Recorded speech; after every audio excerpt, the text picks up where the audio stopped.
Saúde não é só ausência de doença. É energia, clareza, equilíbrio. É acordar bem, dormir melhor e sentir que o seu corpo está funcionando a seu favor. Muitas vezes, o corpo dá sinais antes mesmo de qualquer diagnóstico. Cansaço, alterações do peso, inchaços, sono ruim, dores de cabeça, pequenos sinais. E ignorar isso não é normal. É falta de atenção com o que realmente importa.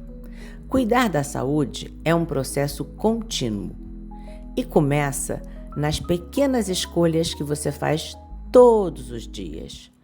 Portanto, cuide-se com consciência e feliz Dia Mundial da Saúde!